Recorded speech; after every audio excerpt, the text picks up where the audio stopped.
We've been really fortunate with our keynotes today. Some amazing insights from remarkable speakers. But just try to picture this. Imagine having a box seat at the making of tech history in the formative years of two of the most important companies on the planet. That's Amazon and Google.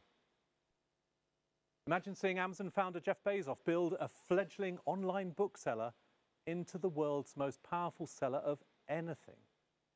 Imagine then being the chief of staff for Eric Schmidt at Google, in the early noughties, and he had 10 years as CEO in that time, and Google. You don't need me to fill in the gaps there. Imagine being Anne Hiatt, experiencing all that and so much more, and now a consultant, strategist, and yes, an author. There we are, look at that. Bet on yourself. We're delighted to say you need to imagine no more.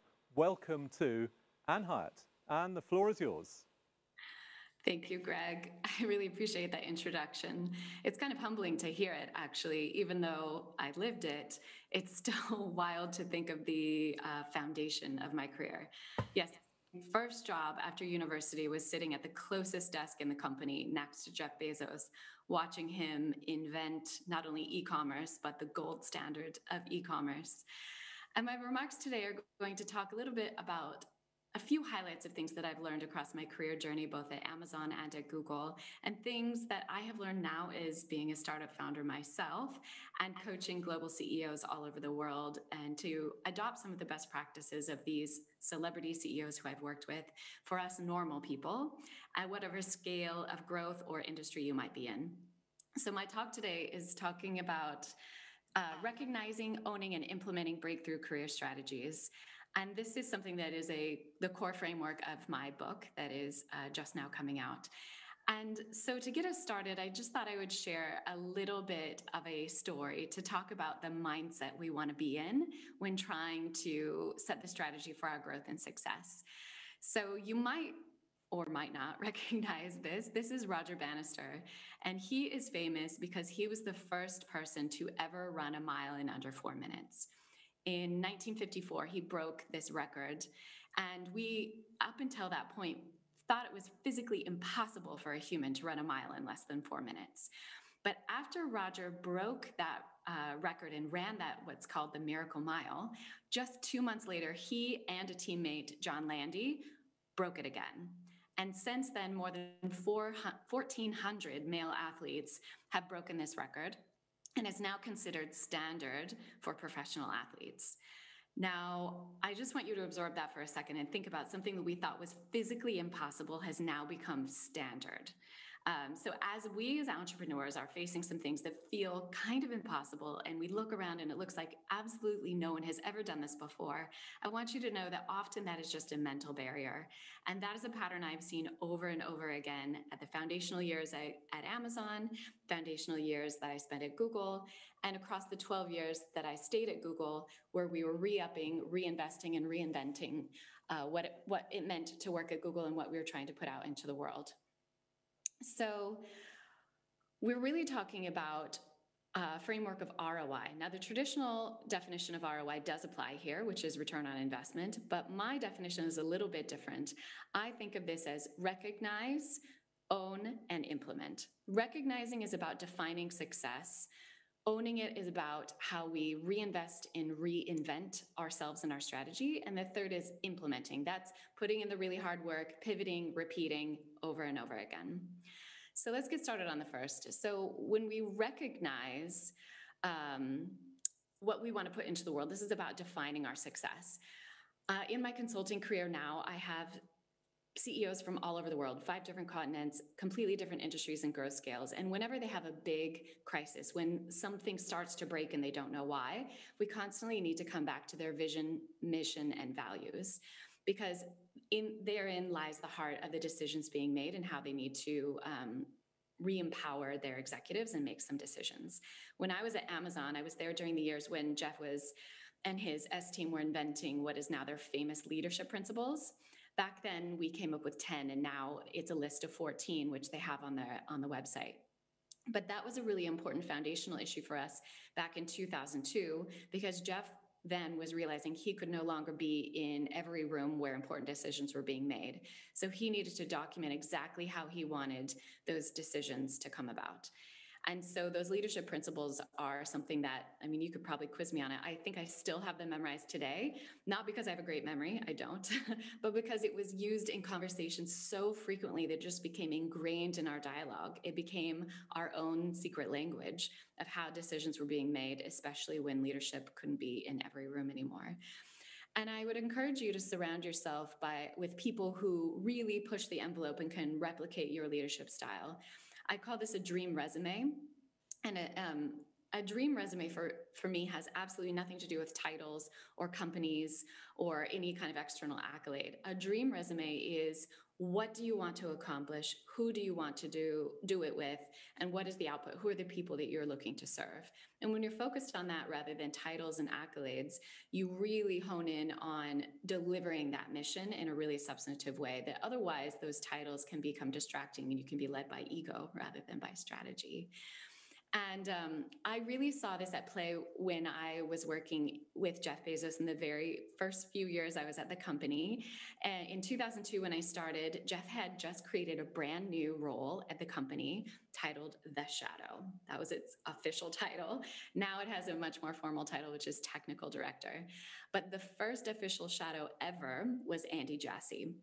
You've probably seen his name in the news lately because he has just been named the successor of Jeff Bezos to be the next CEO of Amazon. But at the time, Andy was assigned, his full-time job was to be at Jeff's side every day, in every meeting, copied on every email, listening to every phone call, on every flight. And that was for two reasons. One was so that Jeff could have an intellectual thought partner who was tasked specifically with poking holes in all of his favorite ideas and making sure he was looking around those blind corners and anticipating issues, and that he was being told the truth. I've seen a lot of executives go down when they surround themselves with teammates who think all their ideas are good and all their jokes are funny. That's a bad sign. You don't want that. You want to demand of your people that they really push you and question you and make sure that you are anticipating how the market is changing and how you can better deliver those results. So I watched Andy do that, and it inspired an important moment in my career because I was 20 years old, first job out of university, had no idea what I was doing. And I realized that actually I had access to that same information that Andy did. I sat in the desk closest to Jeff in the entire company. I could hear every conversation, every meeting. I read every briefing document and every email. And so I decided that I was going to treat this like my own personal Jeff Bezos apprenticeship, my own business school. And that's the type of talent that I hope you're looking for, is people who are ambitious, who think far outside of their job description. Because I'm sure you spent so much time in your business models thinking about what you're going to do and how you're going to do it and your product market fit. But really, for me, the key element is who you're doing it with. If you aren't up-leveling your talent consistently, especially as you scale, you're not going to have the capabilities to remain really competitive. And I think some of these big risks that we take when we're going to shatter our own miracle mile barriers really requires to have the right team around us. If you go back, and I encourage you to do so because I find it very inspiring, if you Google the Roger Bannister Miracle Mile, BBC has a recording of it, and you're going to be able to watch him run the track. Obviously, it's only 4 minutes because that's the 4-minute Miracle Mile. But what you see is him being paced by teammates. You see a teammate in front of him for the first 2 laps, keeping him on that grueling pace. Then you see in the 3rd lap, that teammate pulling off because he can't sustain it anymore. A second teammate pulling in front of Roger and pacing him for that 3rd lap. And then he can't do it anymore, and he pulls off, and Roger does what no one else can do. You as a CEO need to have this team that's pacing you, pushing you, and keeping you at your best. And this is how we avoid regrets. This is how we avoid not smashing that miracle mile. This is a now famous quote by Jeff Bezos, where he talked about how he had the audacity to leave his very lucrative career as a hedge fund manager at D.E. Shaw in New York and take a risk on this thing called the internet. He calls this his regret minimization principle. And he imagined himself when he was 80 years old at the end of his life, looking back, and he was sure that he would regret more having tried and failed this thing called the internet than not having tried at all. And I think a lot of us entrepreneurs, the reason we're here, we could be doing a lot easier things than being founders. I think this is the common denominator amongst us. So then we go on to own it. And this is where we're reinvesting and reinventing ourselves consistently. We're asking ourselves when we can level up and take bigger risks, and how we can set expectations, not only for how we want to be seen in the industry, but for ourselves. And this is about getting comfortable, being constantly uncomfortable. These are some principles that I learned while working in the first few years at Google. So those first 3 years at Google, I was working for Marissa Meyer on the product team. And we were in charge of making cool things. We didn't have to worry about how to monetize it. We just had to make cool things and get eyes onto the website. Because at that time, I joined Amazon in 2006. It was not the default search engine that it is now. It's not the behemoth major company that it was. And so we were really in a fight for our life, because many other search engines were more dominant than us, especially Yahoo at the time. So one of my early memories of a particularly stressful product launch was when we were launching a product called iGoogle. I would be amazed if any of you remember iGoogle, but we worked on it for years trying to get it to gain traction. So iGoogle was, before we had smartphones that had apps, we were trying to invent that on the website to make people want to have Google become their default homepage. So we had these widgets where you could personalize your Google homepage with a link to the weather and link to your emails and to your text messages and all those little places that you go every day, to have a one-stop place where you could see all your information. Didn't really gain traction. They had launched that a couple years before I joined. But in 2006 and 2007, we were really trying to get people to make Google their default homepage.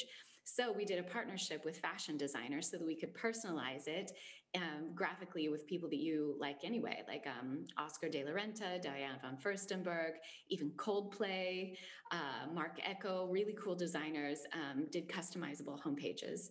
And I remember very clearly sitting in that launch event in New York.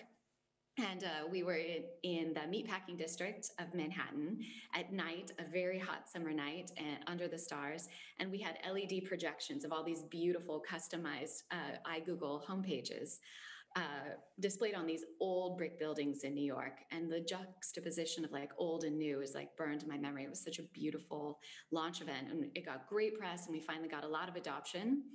And then 2 months later, Apple launched the iPhone and the App Store, and what we had been working on for years was overnight obsolete. And just a few months later, we had to kill that darling, as Stephen King calls it, and we had to invent our own App Store, which is now Google Play. So a lot about owning it is about constantly pivoting and disrupting yourself and being willing to let go of something, no matter how much of your heart and blood, sweat, and tears went into that, and moving on to what is next. And that's how we become comfortable, constantly being uncomfortable. In fact, in Google's IPO letter, Larry Page wrote that his goal was to remain uncomfortably excited about what he was working on. And that is in my blood now. I find myself getting restless when I spend too much of my day in my comfort zone. So I encourage you to stay uncomfortably excited about what you're working on.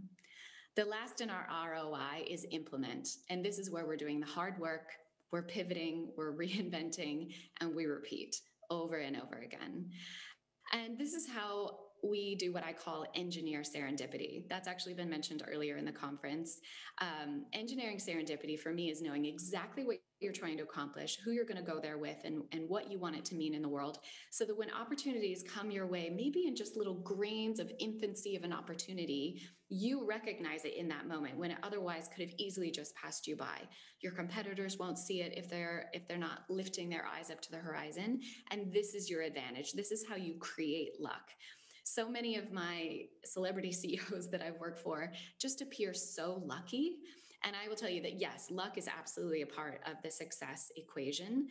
But most importantly was they knew how to spot opportunities in their infancy and seize them and craft them into groundbreaking opportunities. So in engineering serendipity, it's a lot of staying outside of your comfort zone, getting outside of your area of expertise, and leaning into things that are new experiences, new people, new ideas. And the last 9.5 years that I worked at Google, it was for Eric Schmidt. The first part while he was still CEO, and then as executive chairman. And Eric really taught me this lesson in a unique way. He literally had a plaque on his desk that said, "If at all possible, say yes." Now, if at all possible, say yes is not a slogan about overfilling your calendar or not delegating or just working like 18 hours a day. In fact, it's the opposite of that. What it really means is creating space, creating time where you're going to invite yourself into a room where you're not the smartest person at the table, where you're not the expert voice, where you're at the edge of your understanding and you're uncomfortable so that you can lean in and broaden your horizons, your networks, and your understanding and gaining new skills. Eric did that consistently. We were always in some kind of crazy environment, surrounded by new people, whether it would be Nobel Prize winners at the Weizmann Institute in Israel, or artists, poets, playwrights, actors in Madrid. Everywhere we went, we were trying to sit at a table where we were not the experts in the room. And with Eric Schmidt, that's a high bar. He's very, very smart and knows a lot about a lot of things. And so I encourage you to seek that out. Demo talked about that earlier. And I thought that was so important to create some open space and prioritize thinking and being inspired. And I think equally important here, as we think back about that Roger Bannister Miracle Mile example, is remember that even Olympians have coaches. Even Olympians need people to push themselves outside of their comfort zone, help them recover from failure, help them to continue to be inspired and have that relentless pace that their teammates are going to set for them. And I hope that you seek out people who will inspire you, who give you new ideas and support you in your ventures, because goodness knows, it's a hard place to be alone. Eric had a CEO mentor. He wrote this great book that I'll encourage you to read called The $1 Trillion Coach, which was about his mentor, Bill Campbell. Bill Campbell was the mentor and coach to almost any CEO you can name in Silicon Valley, from Steve Jobs all the way through the founders of Google. And he really shaped the thinking of some of the most influential people in tech today. So I encourage you to seek out the highest quality people around you who can pace you and keep you going towards dreams, even ones that seem absolutely impossible and insurmountable, and to really push yourself beyond what you think you're capable of doing. I really like this statistic. It says there are 7 billion people in the world. So that means if there's a 1 in a million chance of you accomplishing your goal, that means 7,000 people out there are going to do it. So why not you? I believe very firmly in setting big goals and big dreams. I am actually, my career, I cannot imagine a person less likely to have the career that I've had than me. I am first generation non-farmer in my family. My parents met when my dad was working on my mom's potato farm in Idaho, long, long ago. And he had a big dream for himself. He did not think the farming was the future for him. He watched his dad have several heart attacks. And so he set his sight on becoming a fighter pilot. My dad had never even seen a fighter jet when he set that goal for himself. But he worked hard, went through the academy, and was one of the elites who was chosen. Less than 1% of those who even, don't wash out become fighter pilots, and he flew the F-4 fighter jet. I was born on MacDill Air Force Base in Tampa, Florida. And I think my mom likes to say that I have jet fuel in my blood from that experience. But I just use that as an example of no matter the dream or no matter the scope, sometimes when we look at Eric Schmidt or Jeff Bezos, their best practices, we all assume, we kind of opt out because we think that doesn't apply to me. I'm not Jeff. This isn't Amazon. But I'm telling you, no matter your dream, whether you're a potato farmer dreaming of flying a jet you've never seen in person, or whether you're trying to invent the next technology, betting on yourself is the biggest common denominator. And that's why I titled my book that, because I really think it's just about taking that big bet and investing in yourself, that makes the difference between those who make it and those who don't, just by not limiting yourself by trying to accomplish the miracle mile. And with that, I would love to hear your questions. I've been so inspired by the conversations that came before me, and I'd love to kind of continue that dialogue. Thank you, Anne. I'm sure many would have been inspired by your comments and the proximity to such extraordinary entrepreneurs, business developers, and so on. I want to actually talk about your career right at that very formative early stage. That dot-com crash of 01 was tough for many, especially someone in the tech center of Seattle, and yet it was the making of you in career terms. Maybe some parallels now with the pandemic compared with for the cohort of students currently. It's a similarly sort of bleak scenario. Suddenly the world changes. Do you think there are parallels? Very much so. I'm really glad you brought that up. Because, yeah, honestly, that dot-com crash of 2001 is the only reason I had this career at all. It was actually the best thing that happened to me because in Seattle, where I grew up, it was very tech heavy economy. And so the entire economy collapsed around me. I graduated from university in 2002. I applied to at least 50 places and got 0 calls back for even an initial interview. And only because it seemed like all opportunities had disappeared overnight that I even applied at Amazon because I was working at the European Union Center on campus at University of Washington. And the director of my program, his wife, worked at Amazon in recruiting. Literally the only reason I applied. I had not had any sort of vision to work in tech. But that changed, obviously, the course of my life by working there. Then when I was at Google, we experienced the 2008 economic crisis, and I was at Eric's side while we were trying to really help not only our Googlers, but our worldwide users to navigate this crisis.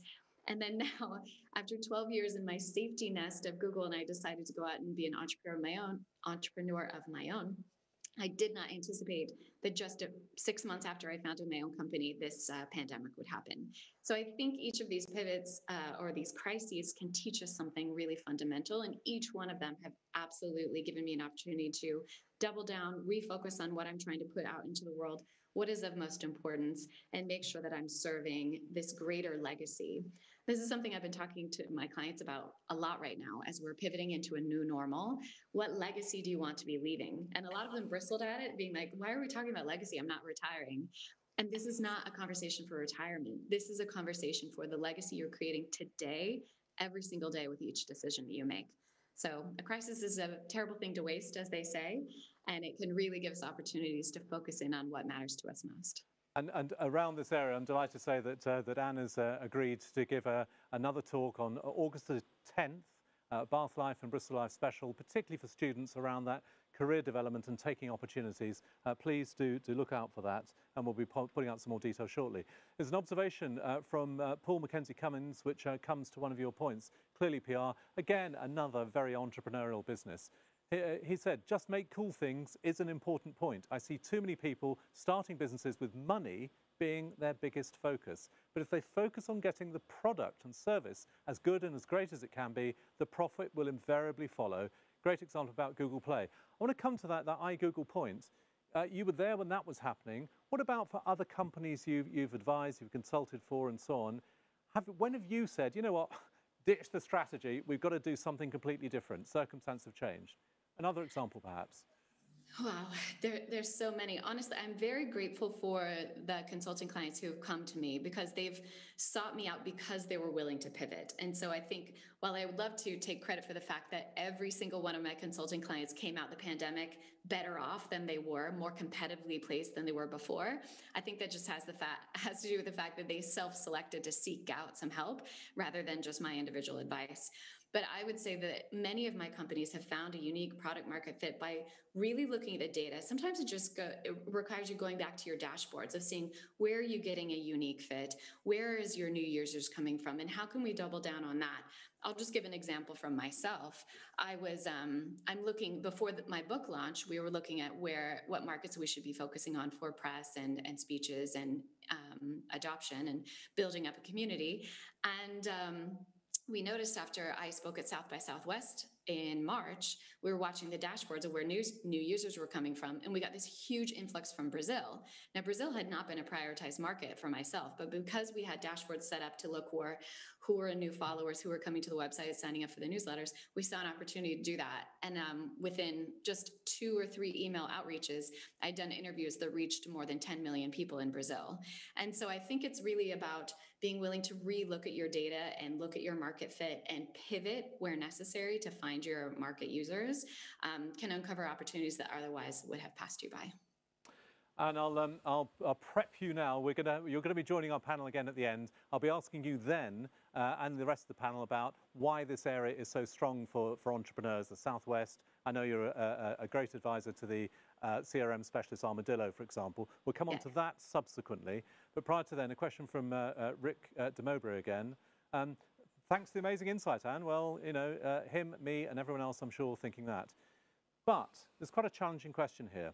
Capitalist society deems Amazon's financial success as the be-all and end-all. How do we encourage idealistic endeavours that positively contribute to society? For example, do we need a carbon tax for society or UBI, Universal Basic Income? I mean, that is a very big question, and I think it's going to take a lot of collaboration to come at some actionable changes in the world. I'm a big believer in aligning yourself with your values, how you spend your dollar, where you choose to work, what you're contributing into the world. And I hope that in my pivots now, I've really focused myself on what I think is the greatest meaning or contribution that I can make. While I have learned so many amazing lessons from Amazon and Google and the CEOs that I work for, in no way should this be interpreted as hero worship. Those companies and those people are human and flawed and have pros and cons. I definitely, probably more more than anyone, I'm absolutely aware of the pluses and minuses of those. But speaking for myself, I think I felt a real calling to be purposeful in this next chapter of my career. When I decided to leave Google after 12 years, I got recruited by Elon Musk and by Tim Cook. I could have worked at some other really big companies, but instead of working for another billionaire CEO, which I felt like would be rinse and repeat of my skills, and while those are amazing companies, incredibly impactful people, what I wanted to do was take what I'd learned. I feel like I've had such an elite business education, and I felt this calling to give it to as many people as possible, especially those who otherwise wouldn't have access to it. Yeah, I really believe that you shouldn't have to be in Silicon Valley or go to an elite university or even come from this tech world to benefit from these lessons. And so that, for me, my mission statement right now is to discover and empower underrepresented entrepreneurs to do the good we want to see in the world through actionable education and mentorship. I Well, have focused very much on the profits and the impact and the glitz and glamour of working for these like celebrity companies and people. But what feels more meaningful and what makes me spring out of bed in the morning every day, even though this is so much harder than what my life would have been otherwise, I do it because I feel such a thrill by helping democratize the internet, and more than that, democratize success. You should be able to be a success exactly in the community that you're trying to serve right now, and you shouldn't have to try and replicate and become the next Google or Amazon to do something of impact or importance. I really liked Dale's message earlier about really thinking about our impact and the responsibility we have to our communities and to our world. And I'm hoping that more and more businesses, and I think they are pivoting towards this, because the pandemic has helped us refocus on that. And the next generation of leaders and consumers are demanding that kind of responsibility.